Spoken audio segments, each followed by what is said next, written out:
जैसे कैकेयी मैया ने सुना कि राम पूछ रहे हैं, मैया ने पूरी बात बता दी।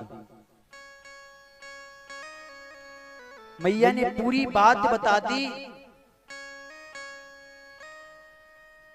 और जैसे ही मैया ने पूरी बात बताई, आप लोग हमें बताएं, राम जी की जगह पर अगर कोई और पुत्र होता तो ये बात सुनकर कि तुम्हें 14 वर्षों का वनवास, आपके छोटे भाई भरत को राजगद्दी मिली है, तो वो पुत्र क्या करता? क्रोध में आग बबूला हो जाता या फिर दुख में रोने लगता। दो ही चीजें होती। अगर अच्छा बालक होता, माता पिता को जवाब नहीं देता होता, तो रोने बिलखने लगता, हे भगवान मेरे ऊपर इतना बड़ा कष्ट। और अगर बुरा होता तो कहने लगता क्या, क्रोध करने लगता, झगड़ने लगता। लेकिन मेरे राम जी इन दोनों में से कुछ नहीं कर रहे, बड़े प्रसन्न हो गए, मुस्कुराने लगे। क्यों? क्योंकि जानते हैं आज मेरी मैया ने वो कार्य कर दिया। आज मुझे सौभाग्य मिला है माता पिता के वचनों का पूरा करने का।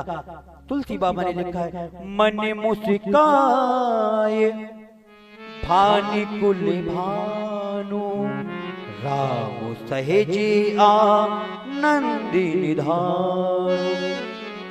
राम जी जब आए तब मां कैकेयी को मां कहा। आप सब लोग जानते हैं सनातन धर्म में, हमारे हिंदू राज्य में संसार की किसी भी स्त्री को मां कहने का अधिकार है। यहां पर जितनी माताएं बैठी हैं, जितनी भी स्त्रियां बैठी हैं, जितनी भी बहनें बैठी हैं, हम किसी को भी मां बुलाकर संबोधित कर सकते हैं। एक व्यक्ति ने कहा, महाराज स्त्रियों को तो आप मां बुलाकर संबोधित कर सकते हैं, लेकिन जो बहनें बैठी हैं उन्हें मां कैसे बुलाओगे? अरे भैया, नवरात्रियों में जब हम पूजन करते हैं तो कन्या होती हैं, उन्हें हम क्या कहते हैं? देवी मैया। जब वो देवी मैया है तो फिर ये भी मेरी मां है। हमारे सनातन धर्म में कहा गया है संसार की किसी भी स्त्री को मां तो बुला सकते हैं, लेकिन जननी नहीं। जननी उसी को बुला सकते हैं जिसने हमको जन्म दिया। राम जी जब मां से मिलने आए तो राम जी ने कैकेयी मां को मां कहा, लेकिन जब कैकेयी मां ने राम जी को पूरी बात बताई तो राम जी ने अपनी मां को मां नहीं जननी कह दिया।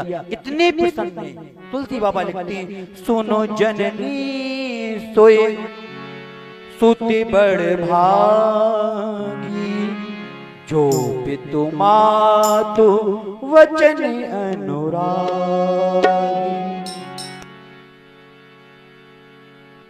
मैया वह पुत्र बड़ा सौभाग्यशाली है, बड़ा